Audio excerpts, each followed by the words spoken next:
और आइए खबरों का सिलसिला आगे बढ़ाते हैं, सीधे कश्मीर का रुख करते हैं क्योंकि रक्षा मंत्री राजनाथ सिंह जवानों के बीच पहुंचे।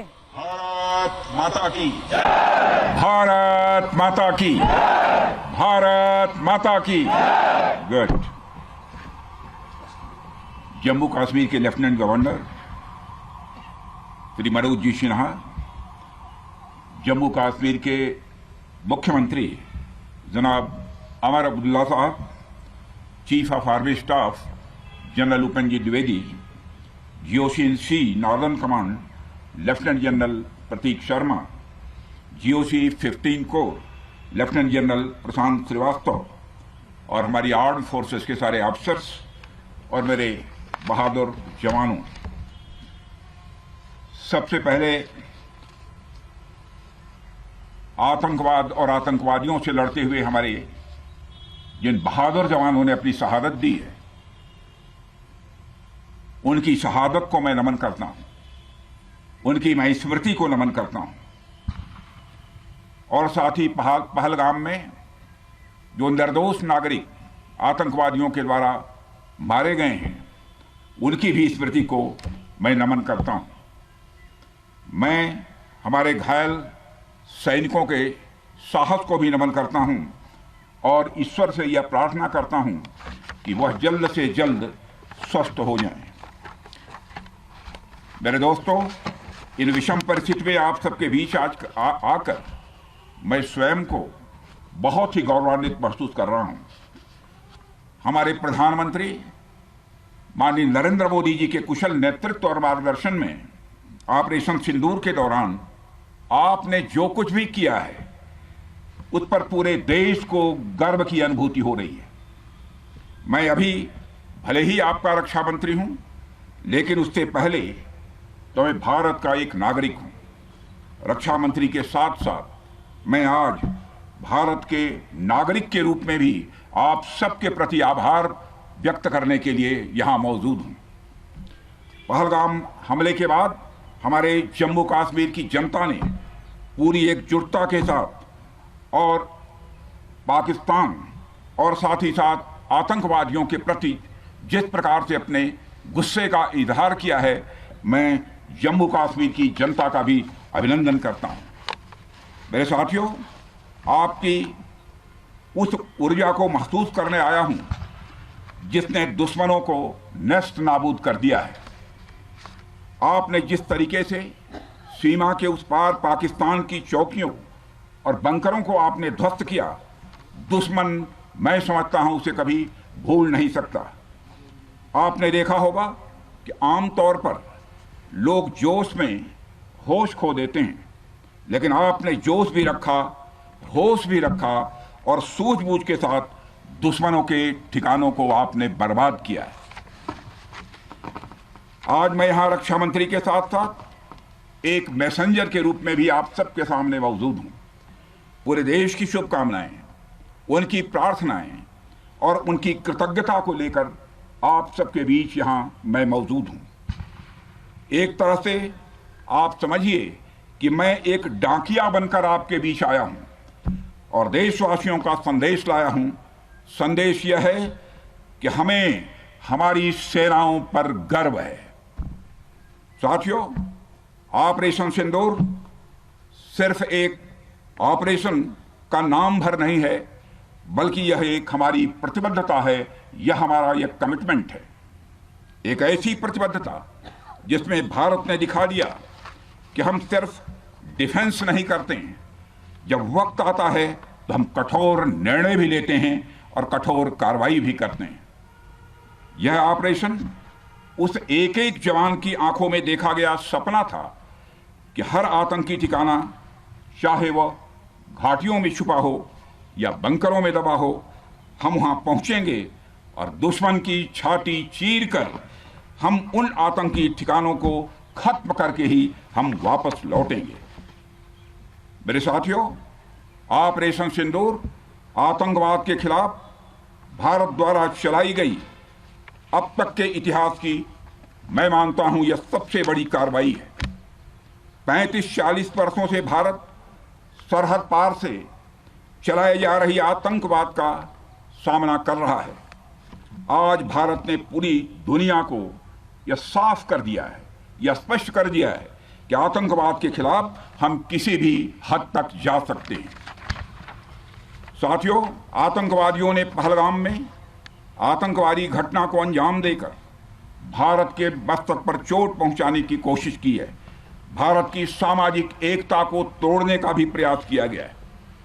उन्होंने भारत के माथे पर वार किया, हमने उनकी छाती पर वार किया है और छाती पर घाव किया है।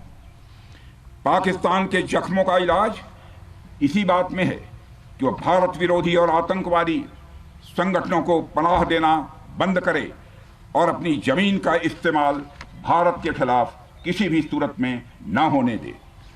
साथियों, आपको याद होगा कि लगभग 21 साल पहले स्वर्गीय अटल बिहारी वाजपेयी जी के सामने इसी पाकिस्तान ने इस्लामाबाद में डिक्लेरेशन किया था कि अब उनकी धरती से आतंकवाद एक्सपोर्ट नहीं किया जाएगा।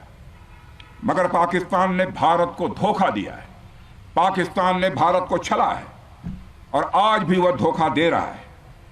इसका खामियाजा अब उसको भारी कीमत करके भुगतना पड़ा है और यह कीमत, यदि आतंकवादी वारदातें चलती रही तो लगातार यह बढ़ने ही वाली है। हमारे प्रधानमंत्री श्री नरेंद्र मोदी जी ने दो टूक शब्दों में आतंकवाद के खिलाफ भारत की नीति को रीडिफाइन कर दिया है, इसे परिभाषित कर दिया है, जो यह कहती है कि हिंदुस्तान की सरजमी पर किया गया कोई भी आतंकी हमला एक एक्ट ऑफ वार माना जाएगा।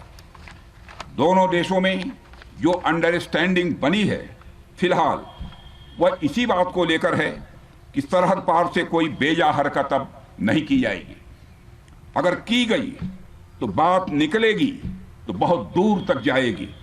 साथ ही हमारे प्रधानमंत्री ने यह भी साफ कर दिया है, आतंक और बातचीत कदापि एक साथ नहीं चलेंगे और अगर बात होगी तो आतंकवाद पर होगी और पाक ऑक्युपाइड कश्मीर पर ही होगी। साथियों, ऑपरेशन सिंदूर की कामयाबी ने पाकिस्तान में छिपे आतंकी संगठनों और उनके आकाओं को भी यह साफ बता दिया है कि वे कहीं भी अपने आप को महफूज और सुरक्षित न समझें। अब वे हमारे बहादुर भारतीय सेनाओं के निशाने पर हैं। दुनिया जानती है हमारी सेनाओं का निशाना अचूक है और वो जब वो निशाना लगाते हैं तो गिनती करने का काम वह दुश्मनों पर छोड़ देते हैं। साथियों, आज आतंकवाद के खिलाफ भारत की प्रतिज्ञा कितनी कठोर है इसका पता इसी बात से चलता है कि हमने उनके न्यूक्लियर ब्लैकमेल की भी परवाह नहीं की है। पूरी दुनिया ने देखा है कि कैसे गैर जिम्मेदाराना तरीके से पाकिस्तान द्वारा भारत को अनेक बार एटमी धमकियां दी गई हैं। आज श्रीनगर की धरती से मैं पूरी दुनिया के सामने यह सवाल उठाना चाहता हूं कि क्या ऐसे गैर जिम्मेदार और रोग नेशन के हाथों में परमाणु हथियार सुरक्षित हैं? मैं दुनिया के सामने यह सवाल खड़ा करना चाहता हूं। मैं मानता हूं कि पाकिस्तान के एटमी हथियारों को IAEA international atomic energy agency की निगरानी में लिया जाना चाहिए। मैं ये कहना चाहूँगा और साफ तौर पर कहना चाहूँगा। साथियों, हमारी सेनाओं हमारी सीमाओं पर अपनी मातृभूमि की रक्षा के लिए जिस तरह से आप सभी बिना रुके बिना थके दिन रात लगे रहते हैं वह अपने आप में अद्भुत है और अद्वितीय भी है। आपकी यही बातें हम सब भारतीयों के लिए मार्गदर्शक का कार्य करती हैं। यही कारण है कि मैं हमेशा आपसे मिलने के लिए उत्साहित रहता हूं ताकि आपके अंदर की ऊर्जा से हम सब भी कुछ प्रेरणा ले सकें। साथियों, आतंकियों ने पहलगाम में धर्म पूछकर हमारे निर्दोष लोगों को मारा। उसके बाद आपने जो जवाब दिया उसे पूरी दुनिया ने देखा है। उन्होंने यह नहीं सोचा कि आम नागरिकों ने उनका क्या बिगाड़ा है, उन्होंने ऐसा क्या किया है कि उन्हें मार दिया जाए। पर मैं यह कहना चाहूंगा, आतंकियों ने भारतीयों को धर्म पूछकर देखकर मारा, धर्म पूछकर मारा, तो हमने आतंकियों को उनका कर्म देखकर मारा है। उन्होंने धर्म देखकर बेगुनाहों की जान ली। यह पाकिस्तान का कर्म था, हमने कर्म देखकर उनका खात्मा किया। यह हमारा भारतीय धर्म है। एक रक्षा मंत्री के रूप में मुझे आप सबको बेहद नजदीक से वर्षों से जानने का और समझने का अवसर मिला है। मैं आपके साहस और पराक्रम को तो जानता ही हूं, साथ ही साथ पहलगाम जैसी घटना के प्रति आपके गुस्से को भी मैं अच्छी तरह जानता हूं। साथियों, मुझे पता है कि पहलगाम के बाद आपके अंदर गुस्सा था, पूरे देश के अंदर गुस्सा था। मुझे पता है कैसा महसूस होता है जब धमनियों में बह रहा रक्त बेकाबू होने लगे। और मुझे इस बात की खुशी भी है कि आपने अपने गुस्से को सही दिशा देते हुए बड़ी बहादुरी और सूझबूझ के साथ पहलगाम का बदला लिया है। रही बात पाकिस्तान की, तो उसकी बात ही क्या करूं आपसे। वह देश तो मांगते मांगते अपनी जहालत से एक ऐसी हालात में आ गया है कि उसके बारे में यह भी कहा जा सकता है कि पाकिस्तान जहां भी खड़ा होता है वहीं से मांगने वालों की लाइन प्रारंभ हो जाती है। अभी आपने सुना ही होगा कैसे वह फिर एक बार इंटरनेशनल मॉनेटरी फंड IMF के पास कर्ज मांगने गया। वहीं दूसरी तरफ हमारा देश है कि हम आज उन देशों की श्रेणी में आते हैं जो IMF को फंड देते हैं ताकि IMF गरीब देशों को कर्ज दे सके। ऐसी स्थिति में हमारा यह भारत है। रामचरितमानस में स्वामी तुलसीदास जी ने लिखा है, जहां सुमतितः संपत्ति नाना, जहां कुमतितः विपत्ति निदाना। यानी जहां सुमति होती है, अच्छी नीतियां होती हैं, वहां सुख और समृद्धि होती है, और जहां कुमति होती है, बुरी मति होती है, केवल दूसरों के हित की भावना होती है, वहां तरह तरह की विपत्तियां स्वाभाविक रूप से आती ही हैं। पाकिस्तान जिसका जीता जागता यह उदाहरण है।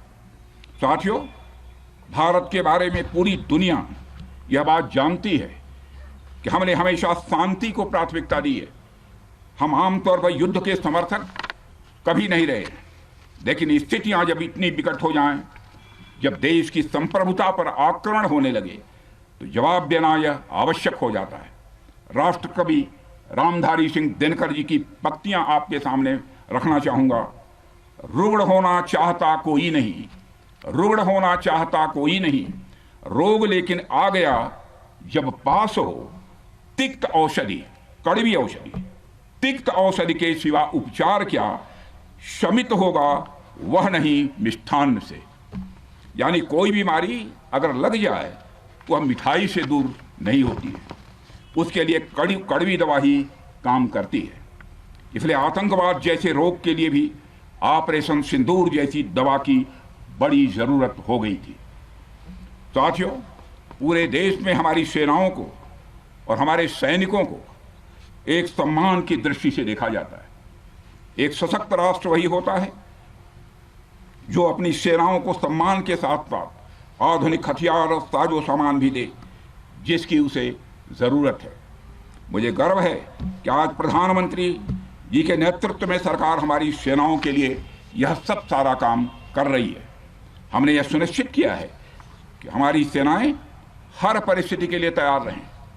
और मैं यहाँ पर army chief general Upendra Dwivedi ji को भी बधाई देना चाहता हूँ, क्योंकि बार बार मेरी चर्चा होती रही है और बार बार मैं यह पूछता हूँ कि जो भी आवश्यकताएं हैं उन आवश्यकताओं को पूरा करने के लिए हम पूरी तरह से तैयार हैं।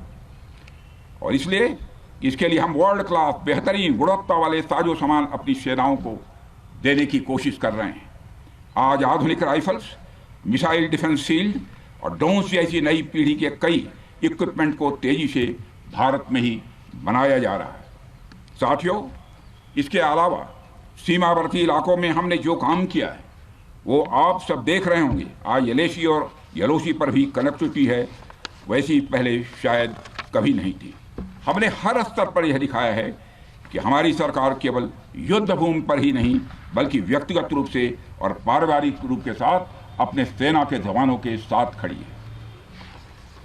साथियों, अंत में एक बार फिर आप सभी को आपके शौर्य और पराक्रम के लिए हृदय से हार्दिक बधाई देता हूं। मैं आपको यह आश्वासन देता हूं कि हमारे प्रधानमंत्री जी के नेतृत्व में देश की सरकार और देश की जनता हर कदम पर, हर स्थिति में आपके साथ कंधे से कंधा मिलाकर खड़ी है। मुझे पूरा विश्वास है कि आपके सहयोग से हम इस पूरे क्षेत्र में आतंकवाद का समूल नाश करेंगे, ताकि कल को कोई भारत की संप्रभुता के खिलाफ आंख उठाने की हिमाकत न कर सके। इसी आशा और विश्वास के साथ आप सबके शौर्य और पराक्रम की सराहना करते हुए और आप सभी को अपनी हार्दिक शुभकामनाएं देते हुए अपना निवेदन समाप्त करता हूं। बोलिए जय हिंद, जय हिंद।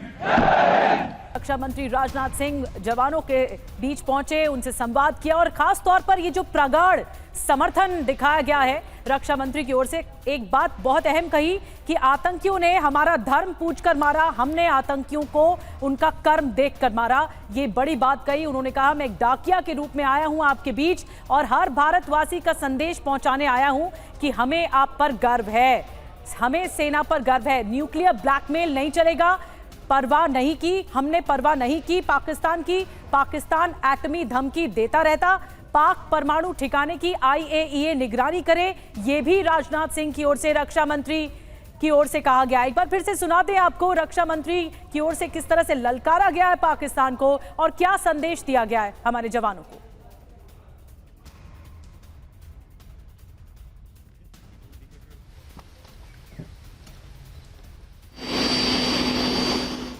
धरती से मैं पूरी दुनिया के सामने यह सवाल उठाना चाहता हूं कि क्या ऐसे गैर जिम्मेदार और रोग नेशन के हाथों में परमाणु हथियार सुरक्षित हैं? मैं दुनिया के सामने यह सवाल खड़ा करना चाहता हूं। मैं मानता हूं कि पाकिस्तान के एटमी हथियारों को IAEA, international atomic energy agency की निगरानी में लिया जाना चाहिए। मैं ये कहना चाहूंगा और साफ तौर पर कहना चाहूंगा। तो जिस तरह की पाकिस्तान से एटमी धमकियां मिलती रहती हैं, उस पर एक बहुत दो टूक संदेश दिया गया है रक्षा मंत्री राजनाथ सिंह की ओर से कि जो भी कुछ कहा जा रहा है इस पे IAEA इंटरवीन करे और इस बात की जांच करे। मनीष हमारे साथ लगातार बने हुए हैं। मनीष, बहुत बड़ी बातें कही हैं राजनाथ सिंह ने। रक्षा मंत्री जब जवानों के बीच पहुंचे, उनका मनोबल बढ़ाया, उनका दरअसल देशवासियों का किस तरह का समर्थन है हमारे जवानों के प्रति ये भी बताया, लेकिन IAEA की भी बात कर दी कि इसकी जांच वही एजेंसी करे। बिल्कुल, देखिए, दुनिया भर में तमाम जगह पर जो परमाणु हथियार हो या परमाणु भंडार हो, उसकी निगरानी का काम IAEA का है। और भारत ने अब पाकिस्तान के खिलाफ वैश्विक स्तर पर एक और एक्शन लिया है। जब अभी रक्षा मंत्री राजनाथ सिंह ने यह कहा कि पूरी दुनिया को सोचना चाहिए कि क्या पाकिस्तान के हाथ में परमाणु हथियार सुरक्षित हैं। कल के दिन में अगर पाकिस्तान के ये परमाणु हथियार आतंकियों के पास चले गए तो फिर क्या होगा। और इसी आशंका को व्यक्त करते हुए रक्षा मंत्री राजनाथ सिंह ने वैश्विक समुदाय से भी अपील की है और साथ ही ये मांग भारत की तरफ से की है कि पाकिस्तान के परमाणु हथियार IAEA की निगरानी में रखे जाने चाहिए। वो इसलिए क्योंकि ऑपरेशन सिंदूर के दरमियान जो 72 घंटे के बीच में जिस तरह से पाकिस्तान में पैनिक फैला था, जिस तरह से बदहवासी में पाकिस्तान बार बार परमाणु हथियार के इस्तेमाल की धमकी दे रहा था, उससे पता चलता है कि पाकिस्तान कितना गैर जिम्मेदारान देश है, कितना वल्नरेबल देश है। और अगर ऐसा है तो फिर पाकिस्तान के हाथ में परमाणु हथियार वैश्विक समुदाय के लिए, पूरी मानवता के लिए असुरक्षित है। और इसीलिए जो संयुक्त राष्ट्र की एजेंसी है IAEA, उनकी निगरानी में पाकिस्तान के परमाणु हथियार होने चाहिए। तो जो बात कही जा रही थी कि ऑपरेशन सिंदूर खत्म नहीं हुआ है, ऑपरेशन सिंदूर के तहत पाकिस्तान के खिलाफ एक के बाद एक एक्शन लिए जा रहे हैं। वहीं एक तरफ जहां पाकिस्तान के आतंकियों के खिलाफ अब UN में एक्शन लिया जा रहा है, वहीं दूसरी तरफ यह बेहद महत्वपूर्ण है कि अभी अभी भारत की तरफ से रक्षा मंत्री राजनाथ सिंह ने मांग की है कि पाकिस्तान के पास जो परमाणु हथियार हैं, जो उन्होंने चोरी छुपे जमा किए हैं, उन सबको IAEA के हवाले किया जाना चाहिए। क्योंकि पाकिस्तान एक गैर जिम्मेदाराना देश है। पाकिस्तान बदहवासी में इस परमाणु हथियार का मिसयूज कर सकता है। पाकिस्तान बदहवासी में या जानबूझकर आतंकी संगठनों को यह सब सौंप सकता है। तो तमाम तरह की ये संभावनाएं हैं और इसलिए भारत की तरफ से मांग की गई है कि इसे UN के हवाले किया जाए, UN की एजेंसी के हवाले किया जाए। तो अब पाकिस्तान के पास जो परमाणु हथियार बचा है उस पर भी सीधे सीधे भारत की नजर है। बिल्कुल, एक बात दो टूक कही रक्षा मंत्री की ओर से कि जो परमाणु हथियार हैं वो पाकिस्तान में गलत हाथों में है, इसलिए एक्शन लिया जाना चाहिए। बार बार जो ब्लैकमेलिंग सामने आती है वो चलेगी नहीं और भारत ने इसकी परवाह नहीं की। राजनाथ सिंह ने क्या कुछ कहा कश्मीर पहुंचकर, हमारे जवानों के बीच पहुंचकर, आपको दोबारा सुनवाते हैं। ऑपरेशन सिंदूर आतंकवाद के खिलाफ भारत द्वारा चलाई गई अब तक के इतिहास की मैं मानता हूं यह सबसे बड़ी कार्रवाई है। 35-40 वर्षों से भारत सरहद पार से चलाए जा रही आतंकवाद का सामना कर रहा है। आज भारत ने पूरी दुनिया को यह साफ कर दिया है, यह स्पष्ट कर दिया है कि आतंकवाद के खिलाफ हम किसी भी हद तक जा सकते हैं। साथियों, आतंकवादियों ने पहलगाम में आतंकवादी घटना को अंजाम देकर भारत के मस्तक पर चोट पहुंचाने की कोशिश की है। भारत की सामाजिक एकता को तोड़ने का भी प्रयास किया गया है। उन्होंने भारत के माथे पर वार किया, हमने उनकी छाती पर वार किया है और छाती पर घाव किया है। पाकिस्तान के जख्मों का इलाज इसी बात में है कि वह भारत विरोधी और आतंकवादी संगठनों को पनाह देना बंद करे और अपनी जमीन का इस्तेमाल भारत के खिलाफ किसी भी सूरत में ना होने दे। सबसे बड़ी बात यह कि त्राल में एक बड़ी एक्टिविटी चल रही है, सर्च ऑपरेशन चल रहा है, क्योंकि यहां पर बड़ी सफलता यह मिली हमारे सुरक्षा बलों को कि 3 आतंकी ढेर कर दिए गए त्राल में। और बीती रात शुरू हुआ था ये एनकाउंटर, ये मुठभेड़। जो जानकारी मिल रही है 48 घंटों में 6 आतंकी मारे गए। 13 मई को भी शोपिया में 3 आतंकवादी मारे गए थे। तो 48 घंटे में एक बड़ी कार्रवाई हुई जिसमें 6 आतंकवादी ढेर कर दिए गए और इससे पहले भी कार्रवाई चल रही है। इस पूरे इलाके की घेराबंदी सुरक्षा बलों ने कर दी है।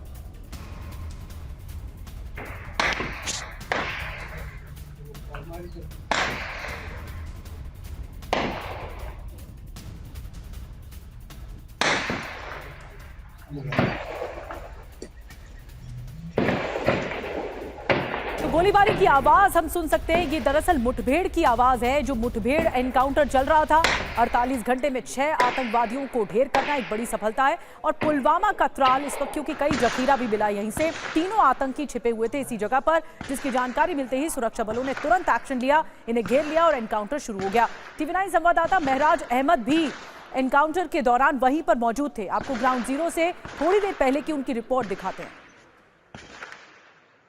हम अभी पुलवामा के त्राल में है और बता दें आपको कि अभी यहाँ पे जो है बिल्कुल जो कह सकते हैं कि फाइनल असॉल्ट की तैयारी चल रही थी और इसके बीच में बताया जा रहा है कि जो मिलिटेंट अंदर छुपे हुए थे कहीं ना कहीं, जो कि घायल बताए जा रहे थे, जैसे ही फोर्सेस ने जो है अप्रोच किया है उस मकान की ओर, तो आप सुन सकते हैं कि किस तरीके की फायरिंग यहाँ पे जो है सुनाई दे रही है। बता दें आपको कि 3 मिलिटेंटों के छुपे होने की खबर जो थी सुरक्षा बलों को थी। अभी भी जो है ऑपरेशन आप सुन सकते हैं कि किस तरीके से भीषण गोलाबारी यहाँ पे जो है फायरिंग चल रही है। आप देख सकते हैं कि यहाँ पे जो है ये फायरिंग बिल्कुल आप सुन सकते हैं कि किस तरीके से अब रिटेलिटरी फायर वहाँ से आया हुआ है, यानी फायरिंग जो है वो वहाँ से अब जो है उसका जवाब जो है कहीं ना कहीं फिर से जो है वहाँ की ओर से दिया जा रहा है, जिसके चलते अभी आप सुन सकते हैं कि किस तरीके का ऑपरेशन यहाँ पे चलाया जा रहा है सुरक्षा बलों द्वारा। कहीं ना कहीं जो है 3 मिलिटेंटों को गोली लगी है और जैश का ग्रुप बताया जा रहा है। बता दें यही दक्षिणी कश्मीर में 2 दिनों में जो है दूसरी मुठभेड़ है और उसके बाद कहा जा सकता है कि जो यहाँ पे जो है पहले लश्कर के 3 मिलिटेंट्स को दक्षिणी कश्मीर के शुपिया में मारा गया था और अब पुलवामा में यहाँ पे त्राल में जो है एनकाउंटर चल रहा है। तो निसंदेह जो सुरक्षा बलों की कोशिश है वो यही है कि जल्द से जल्द इस ऑपरेशन को ओवर किया जाए और जो छुपे मिलिटेंट को जो है न्यूट्रलाइज किया जाए। वहीं पे जो है सुरक्षा बलों की ये भी कोशिश है कि कोलेटरल डैमेज जो है उसको होने से रोका जाए, जिसके लिए यहाँ पे इस ऑपरेशन में समय लग रहा है। और तीनों आतंकवादियों की तस्वीरें और नाम भी अब आपको दिखा रहे हैं कि किन किन आतंकवादियों को ढेर किया गया है। महराज अहमद की थोड़ी देर पहले की रिपोर्ट आप देख रहे थे और पुलवामा के त्राल में ये बड़ी कार्रवाई हुई है, 3 आतंकवादी ढेर हुए। लेकिन इससे पहले 13 मई को आपको बता दें सुरक्षा बलों ने लश्कर के 3 आतंकवादियों को जहन्नुम पहुंचा दिया था। देखिए ये 3 आतंकवादियों को ढेर किया गया। शोपिया में लश्कर के 3 आतंकवादी ढेर किए गए थे, ये तस्वीरें भी सामने आई। ये बताता है कि जो ऑपरेशन ऑल आउट है आतंकियों के खिलाफ, एक बड़ी कार्रवाई, एक बड़ा युद्ध चल रहा है घाटी में और हर दिन एक बड़ा एक्शन हो रहा है। पहले 13 मई का एक्शन और अब 15 मई का एक्शन। महराज हमें ज्वाइन कर चुके हैं सीधे कश्मीर से, सीधे त्राल से, जहां पर ये एनकाउंटर को अंजाम दिया जा रहा है। महराज, अभी की डिटेल्स क्या कुछ मिल रही है? कुछ देर पहले की रिपोर्ट हमने दर्शकों को दिखाई आप ही की, अभी क्या जानकारी मिल रही है? पूरे इलाके को कॉर्डन ऑफ कराया गया है, क्या कह रहे हैं सुरक्षा बल? क्या अब भी आतंकी मौजूद है वहां पर? निधि बता दें, औपचारिक तौर पर ये एनकाउंटर ओवर हो गया है। 3 मिलिटेंट जो है वो जो छुपे हुए थे उनको मार गिराया गया है। अभी जो है सुरक्षा बलों की अब आहिस्ता आहिस्ता यहाँ से यानी मुठभेड़ स्थल से वापसी हो रही है और अब यहाँ पे थोड़ा मीडिया को आगे जाने की अनुमति दी गई है। बता दें आपको कि 3 मिलिटेंट्स जो है, एक स्पेसिफिक इनपुट मिला था इनके बारे में सुरक्षा बलों को, जो कि जॉइंट ऑपरेशन करने के लिए यहाँ पहुँचे थे, जिसमें एसओजी जम्मू कश्मीर पुलिस की और सीआरपीएफ जो आउटर कार्डन होता है और आर्मी जो है शामिल है। उन्होंने ये ऑपरेशन किया और उसके बाद कहा जा सकता है 3 मिलिटेंटों को मार गिराया गया है। जैश का बड़ा ग्रुप है और बताया जा रहा है कि कमांडर जो था इसमें जो है वो उसके मारे जाने की भी खबरें हैं। 3 मिलिटेंट थे और काफ़ी समय से इनकी जो है तलाश थी। हालांकि 2024 से बताए जा रहे हैं कि एक्टिव थे। और यहाँ पे अगर हम आसिफ शेख की बात करें तो उसका नाम कहीं ना कहीं पहले पहलगाम हमले में मुलव्वस पाए जाने की वालों में आया था, लेकिन फिर जो है सुरक्षा एजेंसियों ने उस नाम को खारिज किया था। लेकिन बता दें आपको कि कुछ समय पहले जो है पहलगाम 22 रन हमले के बाद इन तीनों मिलिटेंटों के मकान उड़ा दिए गए थे। निसंदेह वो एक कार्रवाई की गई थी सुरक्षा बलों द्वारा और उसके चलते कहा जा सकता है कि अब इन 3 मिलिटेंटों को मार गिराया गया है। औपचारिक तौर पर ऑपरेशन और है, लेकिन क्योंकि अभी भी सिट्रे एमिनेशन वहाँ पे हो सकता है तो अभी भी किसी को वहाँ जाने की अनुमति सुरक्षा बलों द्वारा नहीं दी जा रही है। जी निसंदेह, ठीक है, नजर बना के रखिए महराज। अभी औपचारिक तौर पर कहा जा रहा है कि एनकाउंटर समाप्त हो गया, खत्म हो गया है, लेकिन अभी बहुत ही ज्यादा एहतियात तौर पर कदम उठाए जा रहे हैं। कुछ देर में ब्रीफिंग और भी दी जाएगी मीडिया को। बहुत बहुत शुक्रिया आपका महराज। और भारत पहलगाम आतंकी हमले का बदला ले चुका है, लेकिन ऑपरेशन सिंदूर अब भी जारी है। इस बीच पहलगाम अटैक को लेकर एक चौंकाने वाली जानकारी सामने आई है। एक रिपोर्ट में यह दावा किया गया है कि हमले की साजिश 1 साल पहले रची गई थी। शक यह है कि इसमें आसिम मुनीर और आतंकियों के साथ एक पाकिस्तानी कंपनी से जुड़ा हुआ, कैसे रचा गया था पूरा षड्यंत्र इस हमले से जुड़ा हुआ, आपको बताएंगे। और बड़ी खबर यह है कि पहलगाम हमले से पहले पूरे इलाके की सैटेलाइट तस्वीर ली गई थी। ये बड़ा खुलासा है और इसी से ही पाकिस्तान बेनकाब भी होता है। अमेरिकी सैटेलाइट कंपनी से खरीदी गई तस्वीरें, सैटेलाइट तस्वीरें फरवरी में मैक्सार टेक्नोलॉजीज जो अमेरिकी कंपनी है, इससे सैटेलाइट तस्वीरें खरीदी गई थी। ये जो तस्वीरें आप देख रहे हैं, ये तस्वीरें प्रिसाइजली सैटेलाइट की तस्वीरें हैं जो अमेरिकी कंपनी से खरीदी गई थी। और खरीदी किसने? पाकिस्तानी कंपनी ने ये सैटेलाइट तस्वीरें खरीदी ताकि पहलगाम में हमला किया जा सके। और वहीं ऑर्डर के मुताबिक भेजी गई कुछ तस्वीरें अब सामने आ चुकी हैं। इन सैटेलाइट तस्वीरों में पहलगाम और इसके आसपास के इलाकों को साफ देखा जा सकता है, जो आप इस वक्त टीवी स्क्रीन पर देख रहे हैं। ये सैटेलाइट कनेक्शन जो सामने आया है सीधे तौर पर इशारा करता है कि पाकिस्तानी कंपनियों द्वारा इस बात की मदद की गई, सैटेलाइट तस्वीरों को पहुंचाया गया सेना तक, वहां के आसिम मुनीर की सेना तक, ISI तक पहुंचाया गया। और ये सैटेलाइट तस्वीर के जरिए खुलासा हुई है। खरीदी किससे? US की एक कंपनी से, मैक्सार टेक्नोलॉजी से खरीदी, जो बात सामने आई है। अब आपको बताते हैं जो रिपोर्ट आई है सामने, उससे कैसे पाकिस्तान का पर्दाफाश होता है। पहली बड़ी बात, हमले से पहले इलाके की सैटेलाइट तस्वीरें ली गई। जो पहलगाम हमला था उससे पहले अमेरिकी कंपनी मैक्सार टेक्नोलॉजी से ये खरीदी गई। हाई रिजोल्यूशन सैटेलाइट तस्वीरें हैं ये, और ये मैक्सार उपलब्ध कराती है। मैक्सार टेक्नोलॉजीज को पहलगाम की सैटेलाइट तस्वीरों के ऑर्डर दिए गए थे। कंपनी को हाई रिजोल्यूशन सैटेलाइट तस्वीरों के कई ऑर्डर एक साथ मिले।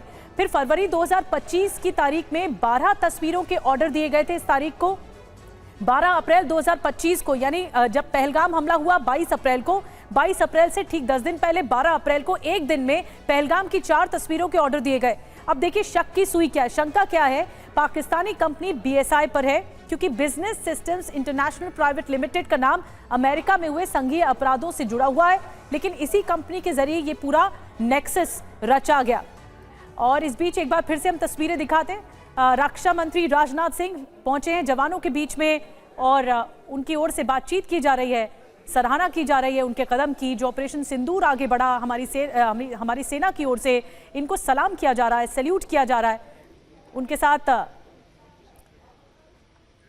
LG भी मौजूद है, जम्मू कश्मीर के मनोज सिन्हा। और देखिए तस्वीरें अपने आप में बहुत कुछ बयां कर रही है। राजनाथ सिंह ने अभी थोड़ी देर पहले ही जब संबोधित किया तो हमारे जवानों का धन्यवाद दिया। उन्होंने कहा कि ये ऑपरेशन सफल रहा और हमने, पाकिस्तान ने अगर हमारे माथे पर हमला किया है तो हमने उनकी छाती पर वार किया है। ये रक्षा मंत्री राजनाथ सिंह की ओर से कहा गया। हमारे जवानों का मनोबल बढ़ाया गया, उन्हें देखिए सैल्यूट किया जा रहा है रक्षा मंत्री राजनाथ सिंह की ओर से।